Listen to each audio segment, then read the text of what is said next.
چاشت کی نماز جو ہے اگرچہ فرض نہیں ہے، نفل ہے، لیکن اس کی حفاظت کرنی چاہیے. رسول اللہ صلی اللہ علیہ وسلم نے فرمایا چاشت کی نماز کی حفاظت وہی کرتا ہے جو اواب ہو، اور یہی اوابین کی نماز ہے. صلاۃ الاوابین بھی اس کو کہا جاتا ہے. اواب کون ہوتا ہے؟ جو بہت زیادہ اللہ سبحانہ وتعالیٰ کی طرف رجوع کرنے والا ہو، بار بار اللہ کی طرف پلٹنے والا ہو. اب ایک اواب وہ ہے صبح اٹھا تہجد کی نماز پڑھی، پھر فجر کی نماز پڑھی، پھر تھوڑی دیر گزری پھر وہ چاشت کی نماز کے لیے آ گیا، پھر تھوڑی دیر بعد ظہر کی نماز کے لیے آ گیا. تو ظہر جو مڈ ڈے ہے اس وقت تک وہ کتنی نمازیں پڑھ چکا ہے. اس کے پڑھنے کا فائدہ بھی بہت ہے. اس کے پڑھنے سے تمام دن اللہ کی کفایت ملتی ہے، اللہ کافی ہو جاتا ہے. رسول اللہ صلی اللہ علیہ وسلم نے فرمایا تمہارا رب فرماتا ہے اے ابن آدم، کیا تم اس بات سے عاجز آ گئے ہو کہ تم دن کے ابتدائی حصے میں 4 رکعتیں پڑھو اور میں ان کے بدلے میں تمہارے دن کے آخر تک تمہاری کفایت کروں، تمہیں کافی ہو جاؤں، تمہارے سارے معاملات آسان ہو جائیں. یعنی جو شخص یہ 4 رکعتیں ادا کر لیتا ہے اس کے معاملات اللہ کے ذمے ہو جاتے ہیں. یوں لگتا ہے جیسے آپ نے سارا اپنا بوجھ اتار کے رکھ دیا، آف لوڈ ہو گئے. اب ہے کوئی ٹیک کیئر کرنے والا، وہ کر دے گا، ساری چیزیں ٹھیک ہو جائیں گی. اور یہ جو ایک فیلنگ ہوتی ہے نا، یہ جو ایک کیفیت ہوتی ہے، یہ جو ایک احساس ہوتا ہے، سب کچھ ٹھیک ہو جائے گا، یہ پازیٹیوٹی جو ہے اس وقت تک انسان کے اندر آ نہیں سکتی جب تک انسان اللہ پر بھروسہ نہ کرے. اور یہ بھروسہ خالی کہنے سے نہیں ہوتا، اس بھروسے سے پہلے کچھ کرنا بھی ہوتا ہے. عقل و توکل، آپ کچھ کرو اور پھر اپنے امور اللہ کے سپرد کر دو.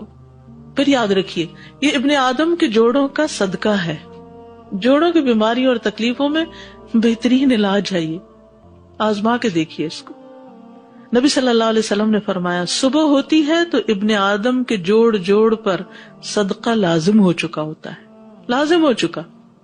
چنانچہ وہ جس سے ملے اس کو سلام کہے تو صدقہ ہے، اس کا نیکی کا حکم دینا صدقہ ہے، اس کا برائی سے روکنا صدقہ ہے، اس کا راستے سے اذیت والی چیز دور کرنا صدقہ ہے، اور اپنی اہلیہ سے ہم بستر ہونا صدقہ ہے.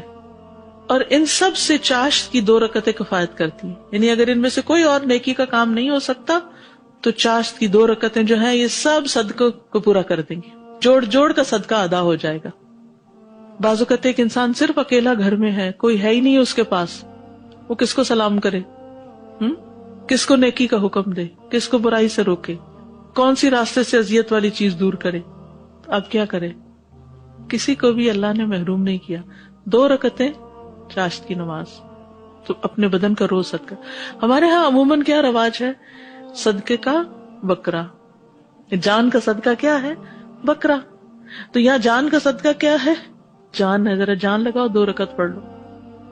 دیکھیے نبی صلی اللہ علیہ وسلم کی سنت کیا ہے، مجھے ذرا بتائیے کہ کوئی بیمار پڑا تو آپ نے بکرا صدقہ کیا، یا کوئی برا خواب دیکھا تو حکم دیا کہ بکرا قربان کرو.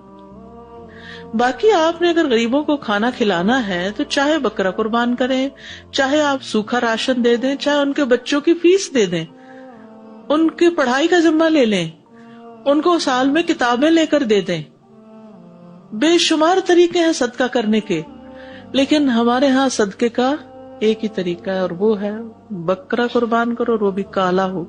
میں نہیں کہتی کہ کوئی جو بکرا کرتا ہے تو اس کا کوئی فائدہ نہیں، ٹھیک ہے، صدقے کی ایک قسم ہے، غریبوں کو کھانا کھلانا کر لیجئے، لیکن اس کو لازم کر لینا اور اس کے سوا سمجھنا کہ بلا ٹال ہی نہیں سکتی جب تک بکرا نہیں ہوگا، تو یہ کانسیپٹ غلط ہے. ہر صدقہ بلا ٹالتا ہے. کوئی بھی چیز کر لیجئے، اور اس وقت یہ دیکھیے کہ آپ کے قریب کس کو کس چیز کی ضرورت ہے. آپ اس کو تو روک کے رکھے ہوئے، وہ بےچارا تو ترس رہا ہے، وہ مصیبت میں مبتلا ہے، اس کی آپ مدد نہیں کر رہے، اور دور بیٹھے لوگوں کو آپ بکرے کا گوشت کھلا رہے ہیں. تو اس میں آپ دیکھیے کہ اگر آپ نے اپنی جان کا صدقہ دینا ہے نا تو 2 نفل چاشت کے پڑھنا شروع کر دیں. اگر آپ کے پاس گھر میں وقت نہیں، کام پہ جہاں جا رہے ہیں 5 منٹ پہلے پہنچ گئے، وہاں پڑھ لیجیے. کنوینئنٹ تو یہ ہے کہ جب آپ اسکول کے لیے تیار ہو رہے ہوں تو وضو بھی کر رہے ہیں، تیار ہو رہے ہیں، صاف ستھرے کپڑے پہن لیں، تو سال میں انسان جب نفل پڑھتا ہے تو بہت سکون آتا ہے بنسبت اس کے کہ آپ کچن میں کھانا وانا پکا کے میلے کپڑوں کے ساتھ نفل پڑھیں. چلے نہ ہونے سے تو وہ بھی بہتر.